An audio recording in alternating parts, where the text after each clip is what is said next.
Hello everyone, welcome to my channel. আশা করি তোমরা সবাই ভালো আছো। ক্লাস 11-এ নতুন সিলেবাসে নতুন নিয়মে অর্থাৎ সেমিস্টার সিস্টেমে ক্লাস কিন্তু অনেক দিন আগেই শুরু হয়ে গেছে। ভিডিওটা আপলোড করতে আমার বেশ কিছুটা দেরি হয়েছে, তবে যারা নিজেরা পড়ছো বা এক্সামের জন্য নিজেরা প্রিপারেশন নিচ্ছ বা নেবে ভাবছো, তো তাদের জন্য এই ভিডিওটা আমার চেষ্টা করা একটা ছোট্ট প্রচেষ্টা। আমার সাথে সাথে তোমরা পড়ো। যদি কিছু অসুবিধা হয় আমাকে বলো, কমেন্ট বক্সে আমাকে জানাও। আমি যতটা পসিবল আমি চেষ্টা করব তোমাদেরকে হেল্প করার। আশা করছি এই ভিডিওটা থেকে একটু হলেও তোমাদের কিছু হেল্প হবে। আমাদের নতুন সিলেবাসের প্রথম গল্প যেটা রয়েছে, an astrologer's day written by R K Narayan. এর আগেও আমরা ক্লাস 10-এ আর কে নারায়ণের গল্প পড়ে এসেছি, ফাদার্স হেল্প। কেউ যদি 11-এর পুরনো সিলেবাস দেখে থাকো তাহলে ওখানেও কিন্তু আর কে নারায়ণের গল্প ছিল, লীলাস ফ্রেন্ড। তো আর কে নারায়ণের পুরো নাম আমরা অনেকেই জানি না, বা আবার অনেকে জানিও। তো যারা জানো না তাদের জন্য আমি আরেকবার বলে দিচ্ছি, রাসিপুরম কৃষ্ণস্বামী আইয়ার নারায়ণা স্বামী, এটা ছিল তার পুরো নাম। তিনি জন্মগ্রহণ করেছিলেন 10th অক্টোবর 1906 বা 1906 সালে, এবং তার মৃত্যু হয় 13th মে 2001। তার জনরাগুলো ছিল, অর্থাৎ তিনি যে যে বিষয়ে লিখতেন সেগুলি ছিল fiction, mythology and non fiction. তো ফিকশন মানে আমরা জানি কল্পকাহিনী, মাইথোলজি হলো পুরাণ ভিত্তিক বা পৌরাণিক কাহিনী, এবং নন ফিকশন হলো যেগুলো প্রকৃত তথ্যভিত্তিক কাহিনী সেইগুলো। তিনি বেশিরভাগটাই লিখেছিলেন প্রি ইন্ডিপেন্ডেন্স পিরিয়ডে বা প্রাক স্বাধীনতা পিরিয়ডে। ভারতবর্ষের প্রাক স্বাধীনতায় তিনি বেশিরভাগ তার লেখাগুলি লিখেছিলেন। এই স্টোরিটি বা এই গল্পটি 1947 সালে পাবলিশ হয়, এবং এটি ছিল তার ফেমাস কালেকশন মালগুড়ি ডেজের প্রথম চ্যাপ্টার, এবং ওখান থেকেই এই গল্পটি এক্সট্রাক্ট করা হয়েছে এবং আমাদের সিলেবাসে ইনক্লুড করা হয়েছে। এই গল্পের থিমগুলি হলো রিলিজিয়াস হিপোক্রেসি মানে ধর্মীয় ভণ্ডামি, গিল্ট অনুশোচনা, ফিয়ার ভয়, এবং আইডেন্টিটি মানে নিজের পরিচিতি। এবার গিল্ট, ফিয়ার, আইডেন্টিটি এই ব্যাপারগুলো কেন আছে এগুলো এক্ষুনি আমি বলবো না, বলে দিলে তোমাদের ইন্টারেস্ট কিন্তু অনেকটা কমে যাবে গল্পের ব্যাপারে। আমি আশা করছি যে তোমরা হয়তো অনেকে জানো, গল্পটা পড়েও নিয়েছো, কিন্তু যারা পড়োনি তাদের জন্য আমি এখনই ব্যাপারটাকে, সাসপেন্সটাকে আমি নষ্ট করতে চাইছি না। তো এরপরে আসছি ক্যারেক্টারে। এখানে আমরা 3টি ক্যারেক্টার দেখতে পারবো। তার মধ্যে মেইন ক্যারেক্টার অ্যাস্ট্রোলজার, গুরুনায়ক বলে আমরা আরেকজনকে পাবো। সে কী বা তার এখানে ভূমিকা কী সেটা আমরা গল্প পড়তে পড়তে আলোচনা করব। আর অ্যাস্ট্রোলজারের ওয়াইফকে আমরা দেখতে পারবো একটা ছোট্ট সিনে, খুব অল্প সময়ের জন্য আমরা অ্যাস্ট্রোলজারের ওয়াইফকে দেখতে পারবো। তো এই তিনজনকে আমরা মেইনলি হচ্ছে এই স্টোরিতে দেখব। আর স্টোরির মেন টুইস্ট কোথায়, মেন সাসপেন্স কোথায়, এগুলো আমরা গল্পটা পড়তে পড়তে আমরা আলোচনা করব। আর তখনই তোমাদের কাছে ক্লিয়ার হয়ে যাবে যে এই প্রোজের থিমগুলো কেন এখানে এরকম বলা হয়েছে। আচ্ছা, গল্পটি যে মালগুড়ি ডেজ থেকে নেওয়া হয়েছে এটা কিন্তু তোমরা অবশ্যই নোট ডাউন করে রাখবে, কারণ এখান থেকে কিন্তু এমসিকিউ প্রশ্ন আসতে পারে। তাহলে চলো এবার আমরা শুরু করি। আচ্ছা, তাহলে আমরা শুরু করতে চলেছি আমাদের ক্লাস 11-এর নতুন সিলেবাসের প্রথম যে গল্প রয়েছে বা প্রোজ যেটা রয়েছে, an astrologer's day written by R K Narayan. তো দেখো কি বলছে, punctually at midday he opened his bag and spread out his professional equipment. তো পাংচুয়ালি অ্যাট মিড ডে বলতে আমাদের বোঝাচ্ছে, মিড ডে কথাটার মানে হচ্ছে 12 PM অথবা বেলা 12টা।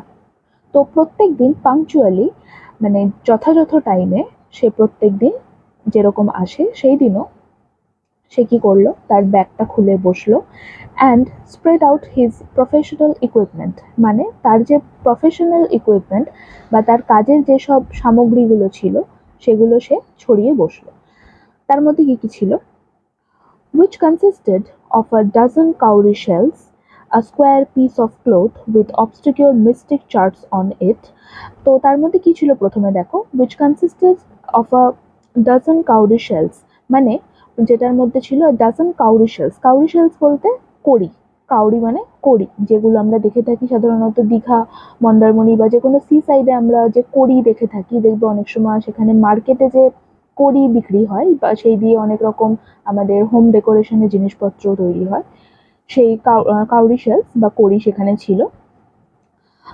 square piece of cloth with obscure mystic charts on it. একটা চৌকো একটা কাপড় ছিল যার উপর কি ছিল, অবসকিউর মিস্টিক চার্টস। অবসকিউর মানে হচ্ছে অস্পষ্ট বা আনক্লিয়ার। যারা লিখছো মানেগুলোকে লিখে নাও, আমি বলছি। অবসকিউর মানে হচ্ছে unclear.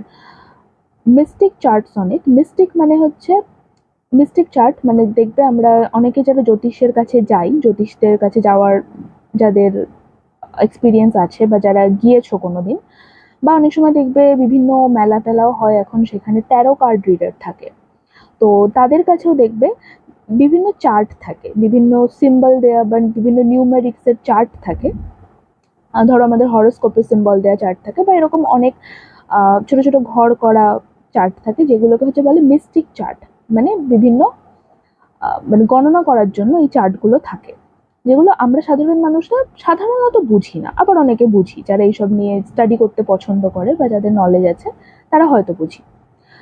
A notebook and a bundle of Palmyra writing. আর কি ছিল, একটা নোটবুক ছিল, and a bundle of Palmyra writing, একটা খাতা বা নোটবুক বা ডায়েরি যাই বলবে সেটা ছিল। আর ছিল হচ্ছে একটা বান্ডেল অফ পামাইরা রাইটিং। পামাইরা রাইটিং মানে হচ্ছে, পামাইরা হচ্ছে পাম লিফ বা তাল পাতা থেকে যে পেপার, পেপার ঠিক বলবো না, কার্ডবোর্ডের যে পেপার তৈরি হয়, অথবা মানে কার্ডবোর্ড টাইপের একটা পেপার তৈরি হয় যেটার উপর লেখা যায়।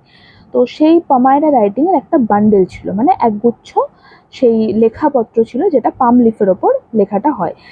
দেখবে অনেক সময় আমরা আমাদের বাড়িতে যারা পুরোহিতরা পুজো করতে আসেন তাদের কাছেও থাকে।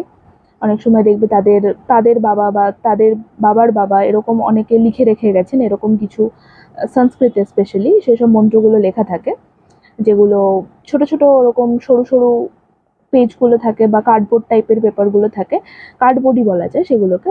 ওগুলোকে একসঙ্গে with a help of a string অথবা যে কোনোভাবে হোক সেটাকে বাইন্ড আপ করা হয়, করে সেটাকে একটা ওরকম বান্ডেল করে একটা খাতার মতো বা একটা স্ক্রিপ্টের মতো রেডি করা হয়। তো সেটাকে বলা হয় পামাইরা রাইটিং। তো সেরকম এক বান্ডেল পামাইরা রাইটিং তার কাছে ছিল। আচ্ছা, তারপরে দেখো কি রয়েছে। His forehead was resplendent with sacred ash and vermilion. তার কপালটা কি ছিল, রেসপ্লেন্ডেন্ট। রেসপ্লেন্ডেন্ট মানে হচ্ছে কালারফুল বা খুব ভাইব্রেন্ট বা রেডিয়েন্ট, উইথ সেক্রেড অ্যাশ মানে পবিত্র যে অ্যাশ ছিল বা ছাই ছিল সেই ছাই, অ্যান্ড ভার্মিলিয়ন আর সিঁদুর। সিঁদুর আর ছাই দিয়ে সে তার ফোরহেডটাকে এমনভাবে রাঙিয়ে রেখেছিল যে সেটা মানে খুবই অ্যাট্রাকটিভ একটা লুক লাগতো, বা খুব রেডিয়েন্ট বা কালারফুল লাগতো। And his eyes sparkled with a sharp abnormal gleam, which was really an outcome of a continual searching look for customers. আর তার চোখ কেমন ছিল, তার চোখটা ছিল সবসময়, তার চোখটা চকচক করতো, with a sharp abnormal gleam, মানে এক অস্বাভাবিক রকম একটা দৃষ্টি দিয়ে। গ্লিম মানে হচ্ছে মানে কি বলবো, এক,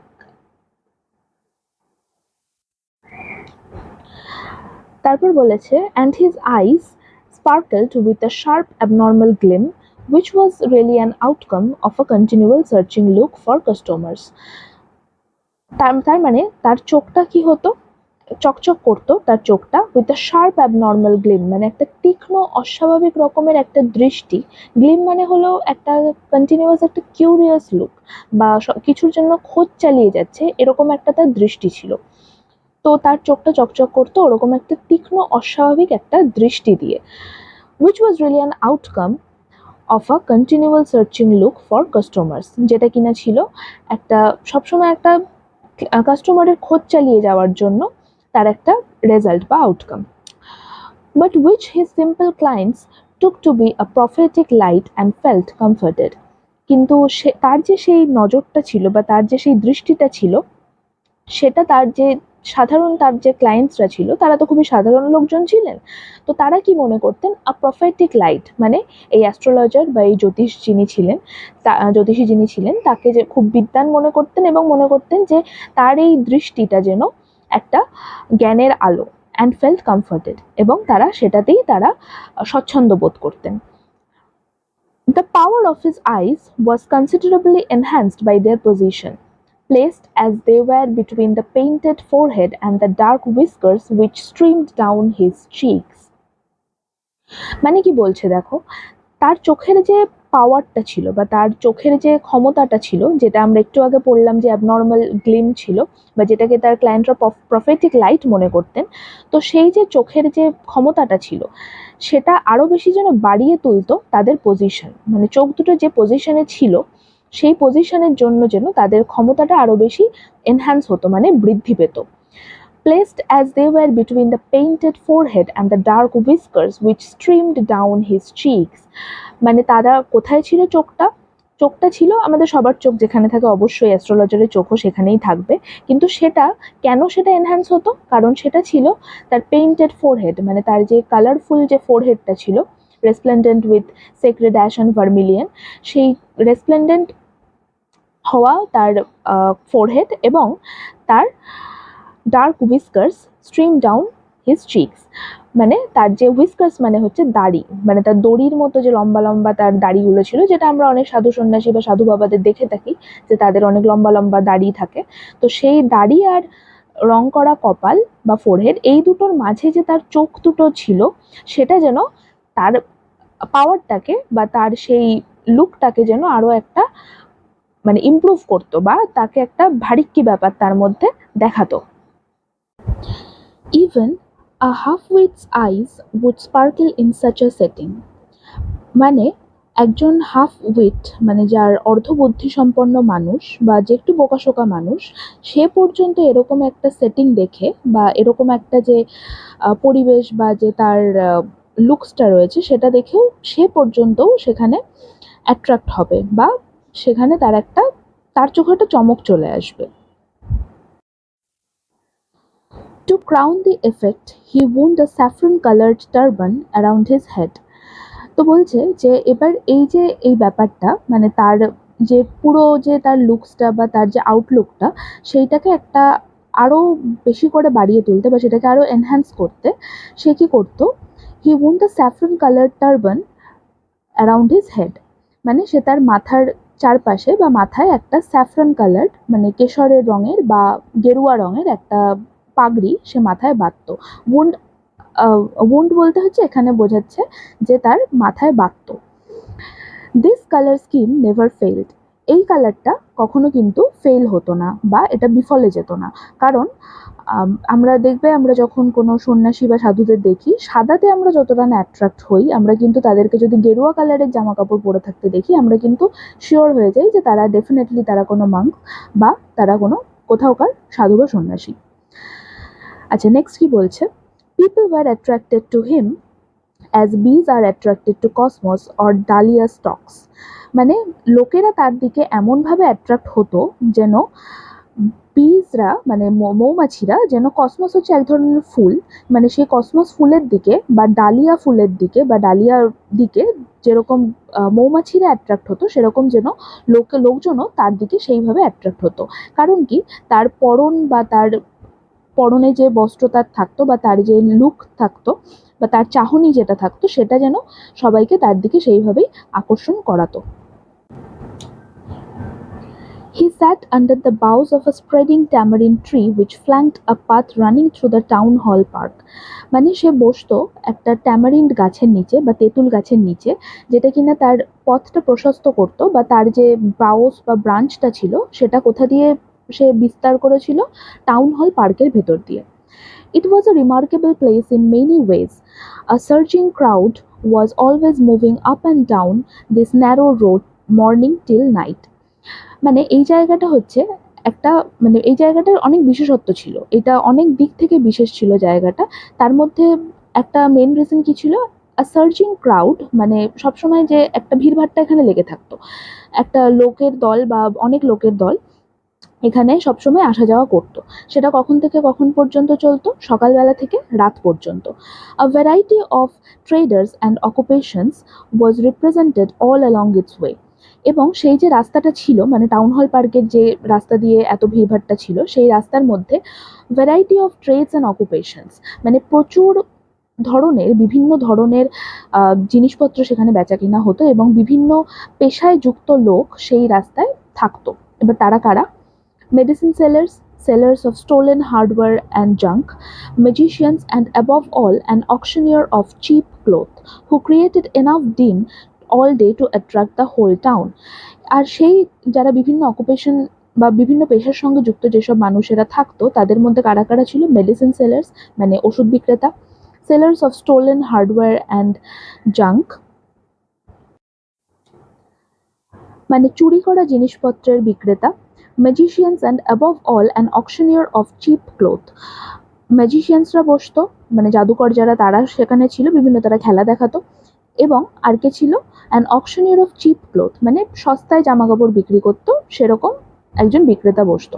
হু created enough din all day to attract the whole town, যে কিনা সারাদিনে অনেক মানে দিন বলতে এখানে বোঝাচ্ছে হচ্ছে তার যে ট্রেড ক্রাই বা তার যে জিনিসপত্র বিক্রির জন্য তার যে হট্টগোল সে করতো সেটা এতটাই ছিল যে পুরো টাউনকে সে সারাদিনে অ্যাট্রাক্ট করতে পারতো। Next to him in vociferousness came a vendor of fried groundnuts. vociferousness মানে হচ্ছে খুব লাউড ভয়েস যার। দেখবে আমরা যখন কোনো মেলায় বা কোনো এমনি বাজার দোকানেও যাই যেখানে খুব ক্রাউডেড এরিয়া, তো সেখানে কেউ কেউ থাকে যে তাদের কাস্টমারদের অ্যাট্রাক্ট করার জন্য খুব লাউড ভয়েসে কথা বলে বা খুব লাউড এক একটা অ্যাট্রাকটিভ বা খুব উইয়ার্ড এক একটা ট্রেড ক্রাই তাদের থাকে। সেরকমই হচ্ছে এই গ্রাউন্ডনাট সেলার বা ফ্রাইড গ্রাউন্ডনাট ভাজা বাদাম বিক্রি করতেন, তিনিও খুব লাউড ছিলেন। Who gave his ware a fancy name each day. Ware বলতে তার প্রোডাক্ট বা তার দ্রব্য, তাকে প্রত্যেকদিন সে এক একটা ফ্যান্সি নামে ডাকতো, calling it Bombay ice cream one day and on the next Delhi almond and on the third Raja's delicacy and so on and so forth. মানে একদিন সে সেটাকে কি নামে ডাকতো? বোম্বে আইসক্রিম বলে, একদিন ডাকতো দিল্লি আমন্ড, কোনোদিন ডাকতো রাজাস ডেলিকেসি, আর তারপরেও বিভিন্ন বিভিন্ন নামে সে ডাকতো। এবার এখানে একটা রিমার্কেবল জিনিস একটু দেখো, বোম্বে আইসক্রিম, আইসক্রিমের সাথে এখানে নেক্সট নামটা রয়েছে দিল্লি আমন্ড। এবার আমরা অনেকেই আছে আইসক্রিম পছন্দ করি, এবার এখানে একটা সিগনিফিকেন্স আছে তার এই নামটার। আইসক্রিমের সঙ্গে সে একটা নাটের একটা কম্বিনেশন এখানে করেছে, মানে দিল্লি আমন্ড, আমন্ডের সঙ্গে আইসক্রিম, তো আমন্ড আইসক্রিম আমাদের অনেকেরই পছন্দ। এবার সেখান থেকে সে যাতে লোকে অ্যাট্রাক্ট হয় সেদিকে যে কি বলছে দেখি তো, তার জন্য একদিন সেটাকে বোম্বে আইসক্রিম আর একদিন সেটাকে দিল্লি আমন্ড, কোনোদিন রাজাস ডেলিকেসি এই নামে সে ডাকতো। And people flocked to him, এবং লোকে দলে দলে তার কাছে ভিড় করতো। A considerable portion of this crowd dallied before the astrologer too. এবং এই যে একটা ক্রাউড তার কাছে যেত, এটার একটা কনসিডারেবল পোর্শন মানে বলা যায় হয়তো কিছু সংখ্যক মানুষ, যদি তার কাছে 10 জন যেত তার থেকে হয়তো 2 জন বা 3 জন একবার হলেও অ্যাস্ট্রোলজারের সামনে দিয়েও তারা ঘুরে যেত। ড্যালিড মানে হচ্ছে মানে ওই আমরা দেখি না যে হাঁটতে চলতে একটা দোকানে হয়তো গেলাম, তার পাশের দোকানটাতেও কিছু আছে একবার একটু ঘুরে দেখেছে। ড্যালিড মানে হচ্ছে সেই মানে ধীরে সুস্থে আর কি হেঁটে এগিয়ে যাওয়া। The astrologer transacted his business by the light of a flare which crackled and smoked up above the groundnut heap nearby. আর অ্যাস্ট্রোলজার কি করতো? তার বিজনেসটাকে সে চালনা করতো কিভাবে? Light of a flare which crackled and smoked up, মানে গ্রাউন্ডনাট সেলার তার যে গ্রাউন্ডনাট বা ভাজা বাদামের যে হিপের ওপর বা স্তূপের ওপর সে যে লাইটটাকে জ্বালিয়ে রাখতো, যেটা কিনা দেখবে অনেকগুলো লাইট থাকে না এরকম চটচট করে আওয়াজ হয়ে ফাটে, যেগুলো আর কি কিছুটা কি বলবো, মোমবাতিও বলা যায় না, ওগুলোকে কিছুটা বাজির মতো সেগুলো আওয়াজ করে, তো সেরকম একটা লাইট ছিল যেটা আওয়াজও করতো আর প্রচুর ধোঁয়া ছাড়তো। সেরকমই একটা লাইট এই গ্রাউন্ডনাট সেলার জ্বালিয়ে রাখতো, আর সেটার আলোতেই এই অ্যাস্ট্রোলজার কি হতো? সে আলোকিত হতো বা তার বিজনেসটা সে চালাতো। Half the enchantment of the place was due to the fact that it did not have the benefit of municipal lighting. তো এই যে জায়গাটার এটার বিশেষত্ব এটাই ছিল যে এই জায়গাতে হয়তো মানে মিউনিসিপ্যাল লাইটিংয়ের কোনো ব্যবস্থাই ছিল না, বা এই পুরো জায়গাটাতে কোনো মিউনিসিপ্যাল লাইটিংই ছিল না। The place was lit up by shop lights. এই জায়গাটা দোকানের যে আলোগুলো ছিল সেই আলো দিয়ে আলোকিত হতো, এখানে আলাদা করে কোনো স্ট্রিট লাইট বা মিউনিসিপ্যাল লাইটের ব্যবস্থা ছিল না। 1 or 2 had hissing gas lights. কিছু কিছু দোকান মানে একটা দুটো দোকানের কি থাকতো? Hissing gas lights. Gas lights হচ্ছে মানে এক ধরনের লাইট যেটা কোনো একটা পার্টিকুলার টাইপ অফ গ্যাস দিয়ে সেই লাইটটাকে জ্বালানো হয়, এবং সেটাতে একটা হিসেস একটা শব্দ হয় যতক্ষণ সেই লাইটটা জ্বলবে। Some had naked flares stuck on poles, কিছু কিছু লোকের বা কিছু কিছু দোকানদারের কি থাকতো, নেকেড ফ্লেয়ার্স মানে কোনো রকম কভার ছাড়া লাইট থাকতো, যেগুলো তারা কোনো পোলের সঙ্গে ঝুলিয়ে রাখতো বা কোনো একটা ডান্ডা বা কোনো একটা লাঠির সঙ্গে তারা ঝুলিয়ে রাখতো। Some were lit up by old cycle lamps, কিছু কিছু দোকানে কি থাকতো, ও পুরোনো যে আমাদের দেখবে কারোর যদি বাড়িতে দাদা বাবা বা নিজেদেরও কারোর যদি সাইকেল থেকে থাকে, সেখানে দেখবে যে পুরোনো কালের সাইকেল এরকম থাকতো যে আম, একটা সামনে একটা ছোট হেডলাইট মতো থাকতো, সেগুলোকে সাইকেল ল্যাম্প বলা হয়। তো সেই সাইকেল ল্যাম্প দিয়েও কেউ কেউ চালাতো কাজ। One or to like the astrologers managed without the lights of their own, এবং অ্যাস্ট্রোলজারের মতো আরও সেরকম লোকজন ছিল যারা কিনা নিজেদের আলো ছাড়া এই অন্যের আলো থেকে ধার করে তাদের বিজনেস চালাতো। It was a bewildering criss cross of light rays and moving shadows. আর এই পুরো জায়গাটাতে না একটা খুব বিস্ময়করভাবে বা একটা খুব অদ্ভুতভাবে একটা চোখ ধাঁধানো আলো ছায়ার খেলা চলতো। This suited the astrologer very well, for the simple reason that he had not in the least intended to be an astrologer when he began life. আর এই জায়গাটা অ্যাস্ট্রোলজারকে খুব ভালোভাবে তার স্যুট করেছিল, কারণ কি, একটা খুব সাধারণ সাধারণ একটা রিজনের জন্য, যে তার কিনা লাইফ যখন সে শুরু করেছিল সে কোনোদিন ভাবেনি যে সে অ্যাস্ট্রোলজার হবে, বা তার অ্যাস্ট্রোলজার হওয়ার তার কোনো ইচ্ছাও তার মধ্যে ছিল না। তো অ্যাস্ট্রোলজারও যেমন একটা মিথ্যে লাইফ সে কাটাচ্ছে, বা একটা যেরকম তার কোনো ইচ্ছাই নেই যে অ্যাস্ট্রোলজার হওয়ার, কিন্তু তাও সে একটা আলো আঁধারির মধ্যে তার জীবনটাকে কাটাচ্ছে, এই জায়গাটাও কিন্তু সেটারই একটা সিম্বল ছিল, যে এই জায়গাটাও সেরকমই আলো আঁধারির মধ্যে দিয়ে লোকজনের চোখ ধাঁধিয়ে দিচ্ছে। তো এইসবের জন্য এই জায়গাটা অ্যাস্ট্রোলজারের জন্য পারফেক্ট মনে হতো, যে জায়গাটা তার খুব পছন্দ হতো। And he knew no more of what was going to happen to others that he knew what was going to happen to himself next minute. এবং সে কি জানতো না যে বাকি যে তার যে কাস্টমাররা আসছে বা তার যে ক্লায়েন্টরা আসছে তাদের জীবনে কি ঘটতে চলেছে সে জানতো না, তেমনই যেরকম কিনা সে জানতো না তার নিজের জীবনে ঠিক পরের মুহূর্তেই কি ঘটনা ঘটতে চলেছে। He was as much a stranger to the stars as were his innocent customers. এবং সে যে এই যে আগে আমরা পড়েছিলাম না যে পামায়রা রাইটিং বা এই যে কাউরি শেলস এত কিছু যে রয়েছে, সেগুলোতে সেও ততটাই সেগুলোর ব্যাপারে অজানা ছিল তার কাছে, যতটা কিনা তার কাস্টমারদের কাছেও ছিল। মানে আমরাও যেরকম সাধারণ মানুষের মতো আমরা জানি না যে জ্যোতিষবিদ্যা কি বা জ্যোতিষরা কিভাবে তাদের গণনা করে, অ্যাস্ট্রোলজার কিন্তু নামে অ্যাস্ট্রোলজার হলেও তার কাছেও কিন্তু ব্যাপারটা একই ছিল, সেও জানতো না যে কিভাবে কিভাবে কি কাজ করে। Yet he said things which pleased and astonished everyone. কিন্তু তা সত্ত্বেও সে যেভাবে জিনিসগুলোকে বলতো সেগুলো কি করতো, যাদেরকে বলতো তাদেরকে খুব মুগ্ধ করতো এবং তাদেরকে চমকে দিত। That was more of a matter of study, practice and shrewd guesswork. এবং এই যে সে বলতো জিনিসগুলো, এগুলো কি ছিল, ম্যাটার অফ স্টাডি, মানে সে লোকজনদের পরীক্ষা করে এবং তার এত বছরের প্র্যাকটিস, আর কিছুটা ছিল তার শ্রিউড গেস ওয়ার্ক, মানে কিছুটা ছিল তার একটু চালাকি করে গেস ওয়ার্ক, সে গেস করতো যে একে হয়তো এটা বললে ঠিক হবে। All the same, it was as much an honest man's labor as any other, and he deserved the wages he carried home at the end of the day. মানে কি বলছে যে, এবং এটা হচ্ছে ঠিক একজন সৎ মানুষ যেভাবে তার দৈনিক উপার্জন করেন, অ্যাস্ট্রোলজারও ঠিক সেইভাবেই করতো। সে তো কোনো অসৎ উপায়ে উপার্জন করছিল না। হ্যাঁ, অসৎ উপায় এটা ছিল যে সে জানতো না সে কি বলছে, কিন্তু সে যেটুকু বলতো সেটা কিন্তু সে পুরো তার স্টাডি দিয়ে বা তার গেস ওয়ার্ক দিয়ে তার বুদ্ধি খাটিয়ে করতো। তো সেই দিক থেকে দেখতে গেলে সে দিনের শেষে যে উপার্জন করতো সেটা কিন্তু কোনো সৎ উপায়ে উপার্জন করার মানুষের সমানই ছিল এবং সে সেটা ডিজার্ভ করতো। He had left his village without any previous thought or plan. সে যখন তার গ্রাম ছেড়েছিল তখন কোনো তার প্ল্যান বা কোনো কিছু আইডিয়া তার মাথায় ছিল না যে সে পরবর্তীকালে সে কী করবে। If he had continued there he would have carried on the work of his forefathers, namely tilling the land, living, marrying and ripening in his cornfield and ancestral home. যদি না সে তার পূর্বপুরুষের বাড়ি ছাড়তো বা যদি না সে তার গ্রাম ছেড়ে বেরোতো, তাহলে সে কি করতো, তাহলে সে তাদের কাজই, মানে তার পূর্বপুরুষরা যে কাজ করতো সে সেটাই কন্টিনিউ করতো। সেগুলো কি ছিল, tilling the land, living, marrying and ripening in his cornfield and ancestral home. মানে জমি চাষ করা, বিয়ে করা, সেখানেই বসবাস করা এবং তার শস্য খেতে, কর্নফিল্ড মানে হচ্ছে ভুট্টার খেতে, ভুট্টার শস্য যে ছিল সেই শস্য খেতে সে কাজ করতো এবং তার অ্যানসেস্ট্রাল হোম মানে তার পূর্বপুরুষের বাড়িতেই সে থাকতো। But that was not to be, কিন্তু সেটা হওয়ার ছিল না। He had to leave home without telling anyone, তাকে কাউকে কিছু না বলেই বাড়ি ছাড়তে হয়েছিল। And he could not rest till he left it behind a couple of 100 miles.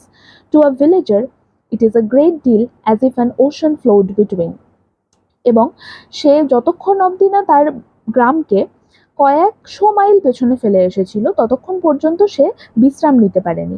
এবং একজন সাধারণ গ্রামবাসীর কাছে বা একজন সাধারণ গ্রামের মানুষের কাছে এটা কিন্তু একটা বড় ব্যাপার ছিল, যেন মাঝখান দিয়ে যেন একটা সাগর পেরিয়ে তাকে আসতে হয়েছিল। গল্পটির বাকি অংশটুকু আমি পরের ভিডিওতে আপলোড করব, কারণ এই ভিডিওটা অনেকটা বড় হয়ে যাচ্ছিল। আর গল্পটি কিন্তু আমি ইংলিশ টু বেঙ্গলিতে আমি ট্রান্সলেট করেছি। যদি তোমাদের রিকোয়ারমেন্ট থাকে ইংলিশ টু ইংলিশে ট্রান্সলেট করার অথবা ইংলিশ টু ইংলিশ মিনিং বুঝবে, তাহলে আমাকে কমেন্ট বক্সে জানাবে, আমি চেষ্টা করব সেভাবে আপলোড করার। মানে দুটোই থাকবে অবশ্যই, তবে আমি চেষ্টা করব যাতে সবারই সুবিধা হয়। Thank you.